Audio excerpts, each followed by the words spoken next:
guys, so I just wanted to make this video to align with the other video that I made where I'm talking about how I made GLP-1 medication work for me, and I'll link it in the description of this video as well. So most people, when they start on the GLP-1 medication, they tend to focus on the injection itself and they don't really focus on the other things surrounding it that might help make it easier for them.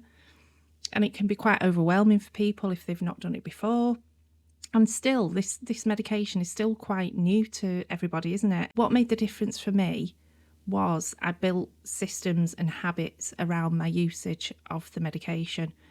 I started off very slowly, so I didn't rush into it and be so like obsessive about all these things that are going to make it easier and trying to do a million things all at once.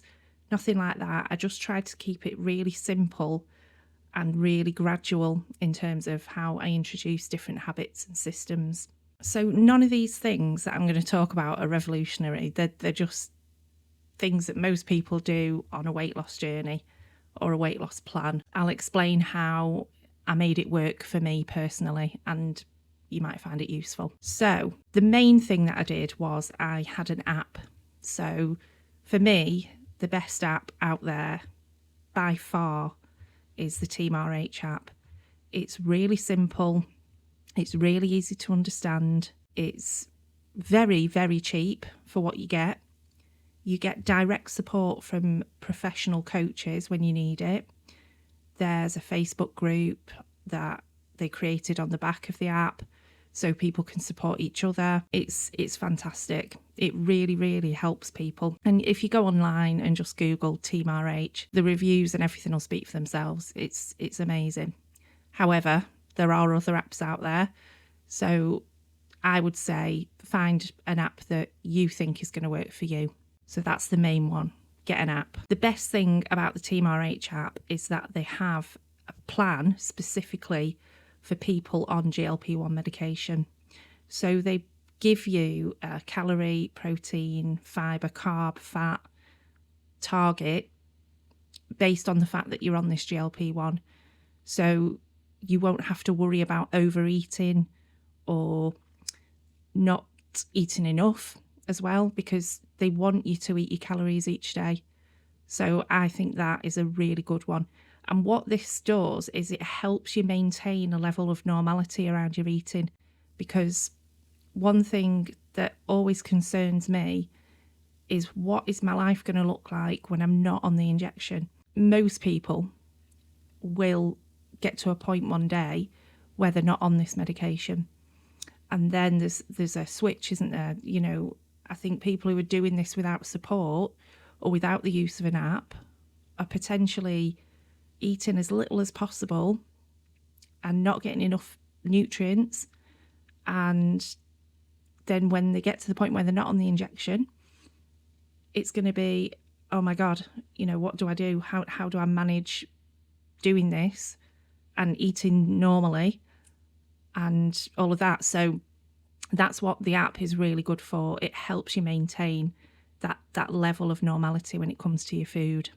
The main thing about this app that I've gone back and forth on and that I've had massive debates in my head about is daily weigh-in. So the Team RH app wants you to weigh every day. First thing in the morning, after your wee and all that, naked, which is horrifying at 6 o'clock in the morning and it's freezing cold. Anyway, they want you to weigh daily. Now, not all apps do that. I personally think that daily weigh-in is a really good way to keep my mind focused on what I need to do to continue on my weight loss journey and to not screw up my day when it comes to my eating and that kind of thing. So for me, I've settled now at a point where, yes, daily weigh-in is good for me.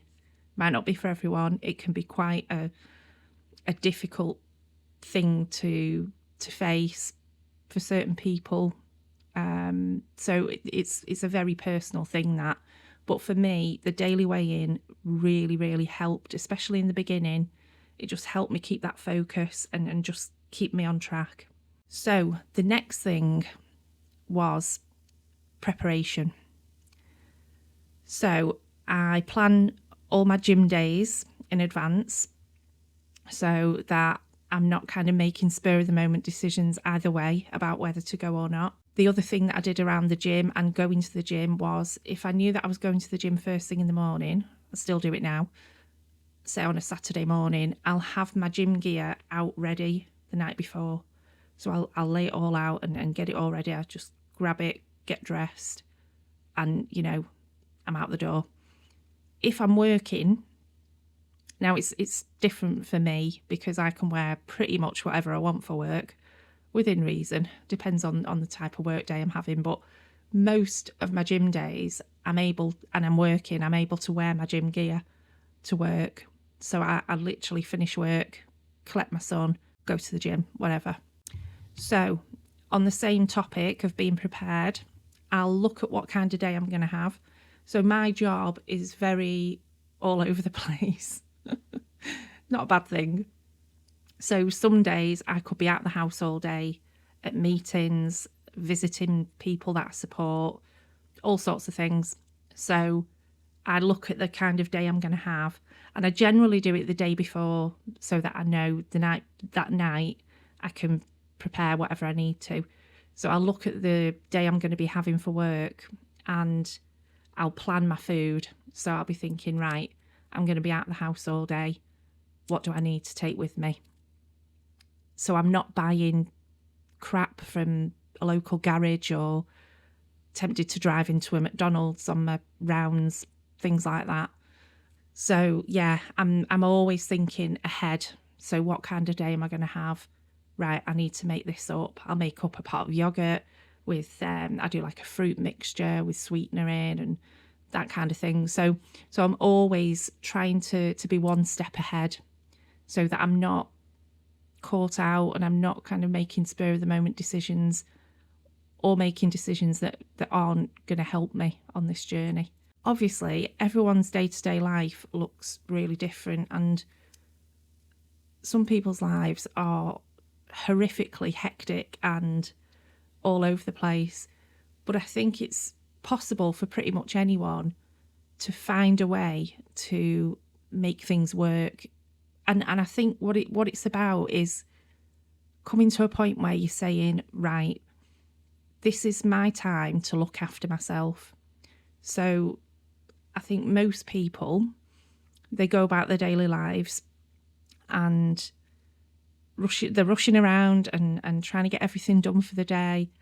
And they're focusing on so many other things that the last person they think of is themselves.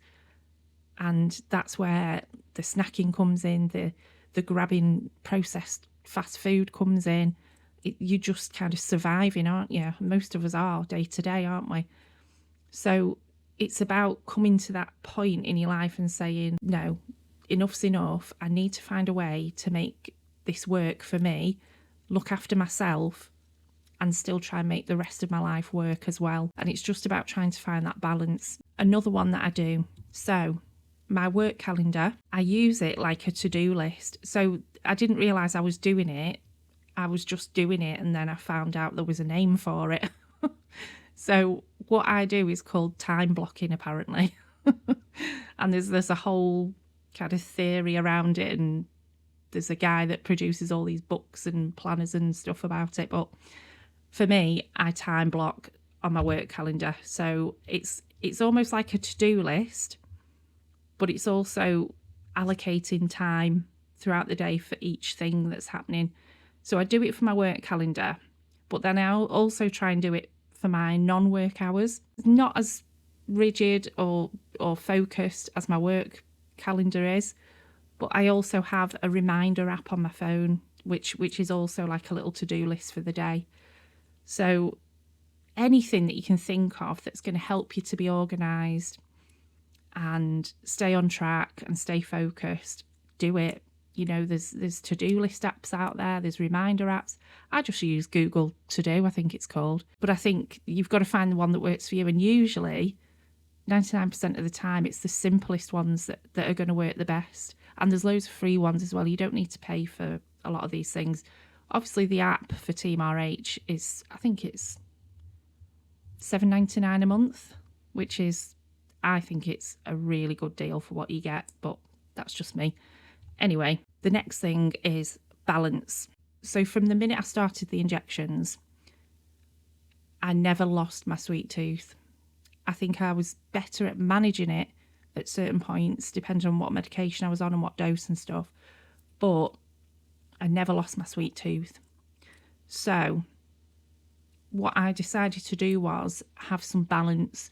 So I won't deprive myself completely of shit. And Richie, who runs the Team RH app, he will tell you 80% nutrient dense foods, because no foods are bad foods according to Richie, 20% shite.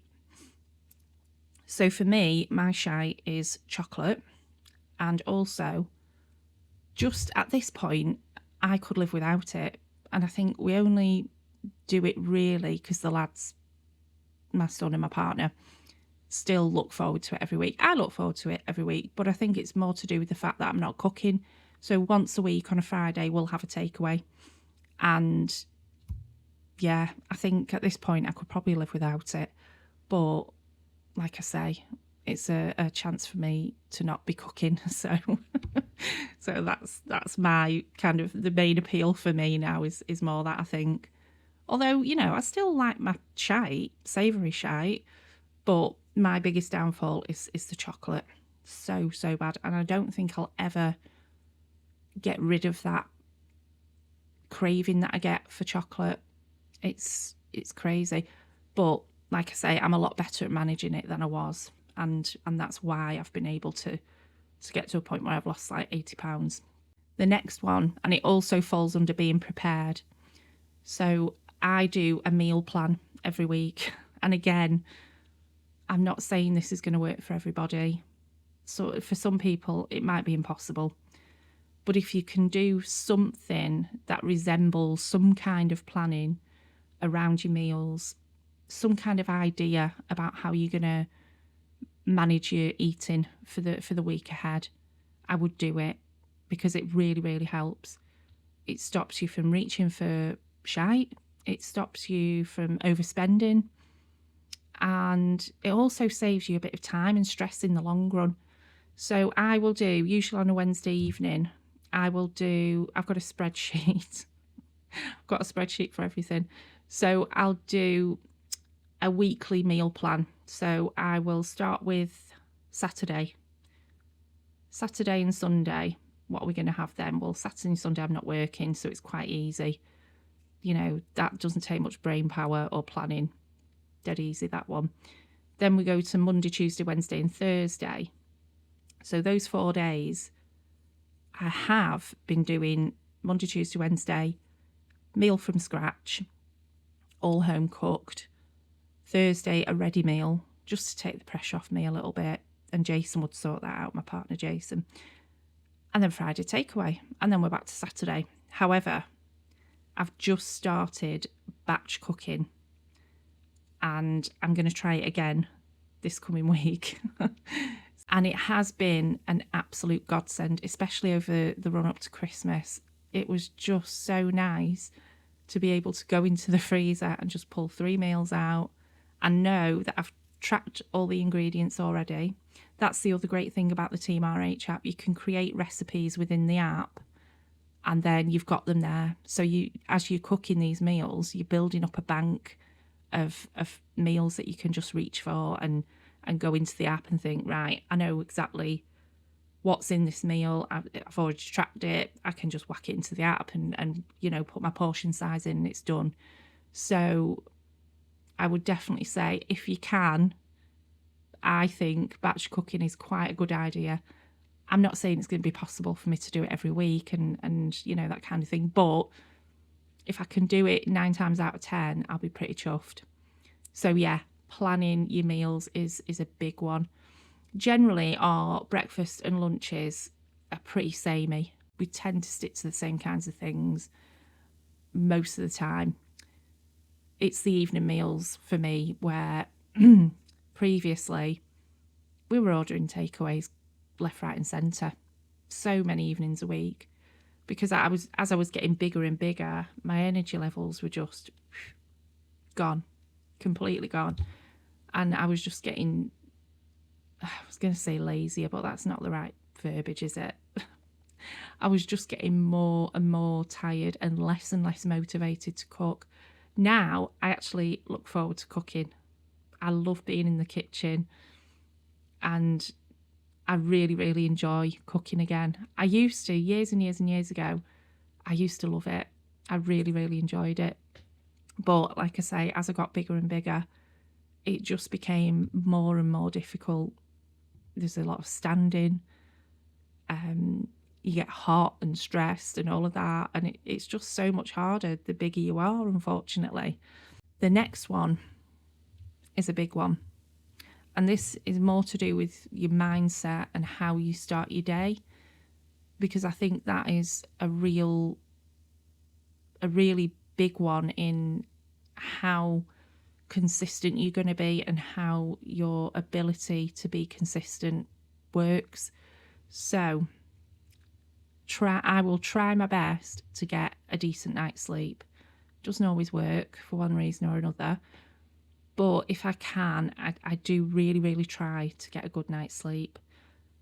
When I get up in the morning, I used to have the news on in the background while I was getting ready for work or whatever, and I started realising that it was actually really, really depressing me and giving me a really negative mindset when I was starting my day. So I've stopped doing it. I don't listen to the news. And that's really bad to say, considering I've just completed a master's in journalism. But I pick and choose when I take news stories in now. What I don't do is start my day with them, because most of the time, let's face it, I know as someone who's done a master's in journalism that 99% of the news that you hear on the TV or the radio is going to be bad, negative, because that's what people engage with the most, unfortunately. So I don't absorb anything like that when I first get up in the morning. I usually put a funny YouTube video on or something like that, and I'll have it on while I'm getting ready. Another big one is start small. So anyone starting these injections, I would say don't go into it all guns blazing and, you know, with all this stuff going around your head, I'm going to do this, this and this, and I'm going to go all in and blah, blah, blah. Just take a breath and just think about what is the most important thing to you, and possibly what is the easiest thing that you can nail first, and go from there. So really nail one habit, one thing, even if it's just starting your day more positively and calmly. Just do that first. Don't think about anything else. Just nail that first and watch how other things that you want to put into place start getting easier and easier to put into place. These injections, I'll say this till the cows come home, they do something to people's mind. I don't know what it is. I'm not a scientist. I'm not a psychologist. But I've seen it with my own eyes. They do something to people mentally where you're able to block out all the shit in your head and just focus on managing your eating and looking after yourself more. I don't know what it is. It's so weird. I've had it, and other people I know that have been on the injections have had it as well, where all of a sudden they feel like a weight's been lifted off their shoulders and they're able to really focus on themselves and looking after themselves more. And that's what makes this program, this process, this journey so much easier. And you'll see as you go along on the doses, especially on the Mounjaro, as you move forward, you'll find that putting these systems and these habits into place just gets so much easier. It's amazing. So that is everything that I did in order to be able to do all the other little things that I mentioned in my other video. So yeah, I hope that all makes sense. And if you've got any comments or questions or anything, just pop it in the comments below. And thank you for watching.